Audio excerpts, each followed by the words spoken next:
Welcome to Garis TV channel. So nandito na naman tayo para silipin naman natin ang estimated salary ng isang PB team member na si Mang Ilis. Ito mga lods ay isa ding charity vlogger kaya supportan din natin ang kanyang channel kagaya ng pag-support natin syempre sa buong PB team. Pero syempre mga lods, huwag nyo rin kalimutan na isama na sa pag-support ang aking channel. Sa mga lods, kung bago pa kayo sa aking channel, pag-click naman ang subscribe natin. And then, syempre, pakipost na rin ang notification bell para lagi kayong updated sa ating video. So, ano pa ba ang hinihintay natin mga lods? Let's go!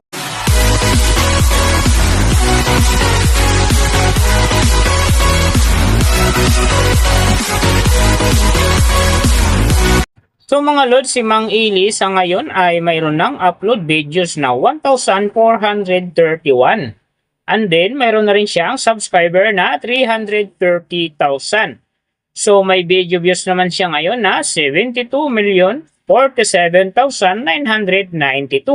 And then, yung kanyang country naka-blank, pero alam naman natin mga lods na isa rin itong Pilipino. So, yung channel type naman niya is entertainment. And then, yung account niya, ginawa ito noong April 25, 2018. So, doon naman sa kanyang total grade, nakakuha siya ng letter B.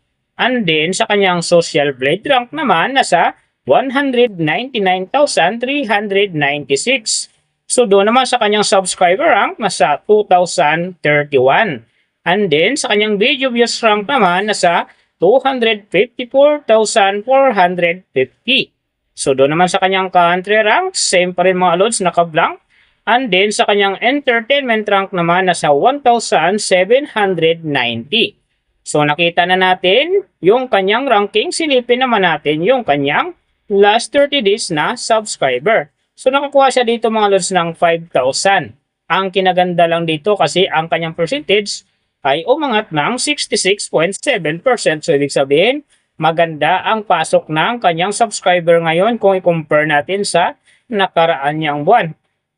So, doon naman sa kanyang views mga lods in the last 30 days, nakakuha siya ng 2,623 views. So ito ang hindi maganda kasi ang kanyang percentage ay bumaba ng 1.9%.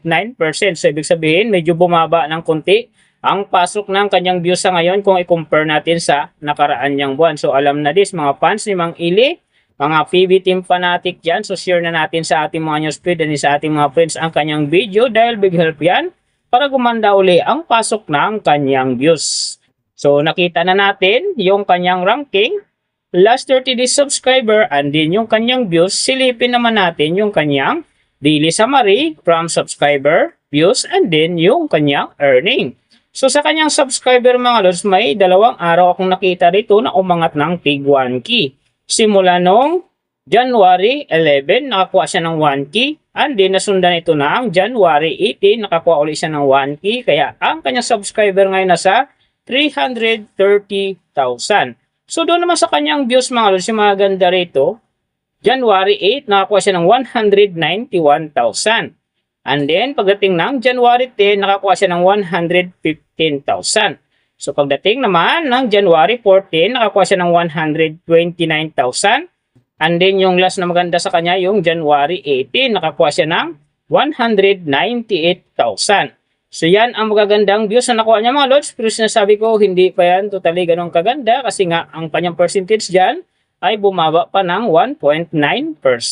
So doon naman sa kanyang earning, tingnan natin dito yung January 7. Sa kanyang low estimated, nakakuha siya ng $23.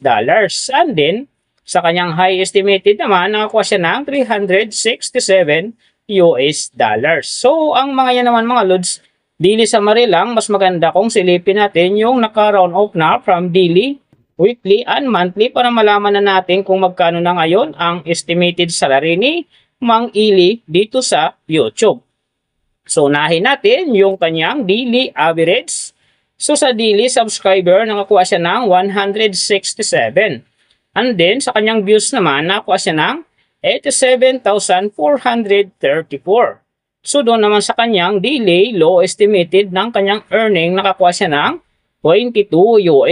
So, times natin sa 58, mayroon siyang 1,276.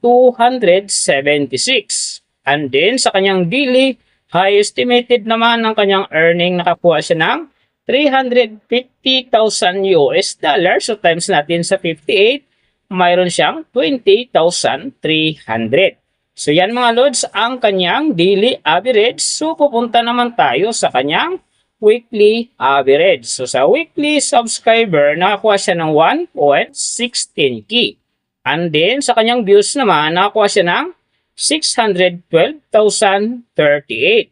So doon naman sa kanyang weekly low estimated ng kanyang earning, nakakuha siya ng 153 US dollar. So times natin sa 58, mayroon siyang 8,874.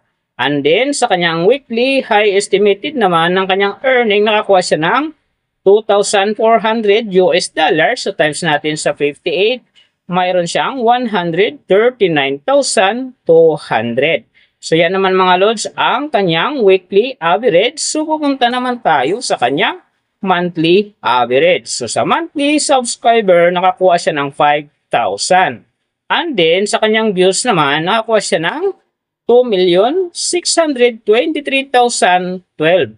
So doon naman sa kanyang monthly low estimated ng kanyang earning, nakakuha siya ng 656 US dollar. So times natin sa 58, mayroon siyang 38,048. And then, sa kanyang monthly high estimated naman ng kanyang earning, nakakuha siya ng 10,500 US dollar. So times natin sa 58, mayroon siyang 609,000. So yan naman mga lods ang kanyang monthly average. And then, yung nababanggit ko rito or nakikita nyo is pawang estimated lamang yan. Nakabase lang tayo sa Social Blade website. Isang public website yan na kahit sino pwedeng mag-open para malaman kung magkano na ang estimated salary ng ating mga iniidolong YouTuber, vlogger, or influencer. And then mga lods, like ko sinasabi, palaging natutupad dyan yung low estimated kasi nga hindi talaga natin kayang i-demand sa ating mga viewers na huwag mag-skip ng ads. Pero pwede pa rin naman yan maging times 2, times 3, or maging times 4 pa yan kapag ang isang vlogger nakapagpa-viral ng kanyang video. Pero siyempre mga lods, kung supporter ka ni Mang Ili or sa kang PB Team Fanatic, huwag ka nang mag-skip ng ads dahil big help yan sa kanyang channel. And then siyempre sa mga kababayan natin na kanya ring tinutulungan dahil siya nga ay isa ring charity vlogger. Pero siyempre mga lods, huwag nyo ring kalimutan na huwag na ring i-skip ang aking ads dahil big help yan sa aking channel and then siyempre sa aking mga personal na hadikain. Sa mga lods, kung nagustuhan nyo ang video na to, pakiclick naman ang subscribe natin and then siyempre pakipush na rin ang notification bell para lagi kayo updated sa ating video. So big thank you sa lahat ng mga sumusuporta sa aking channel. Saka magsusupport pa lang, iingat kayo palagi and God bless at sana gabayan kayo palagi ng Panginoon sa ginagawa nyo araw-araw at siyempre magtagumpay din kayo sa inyong mga pangarap. So hanggang dito na lang. See you on my next video.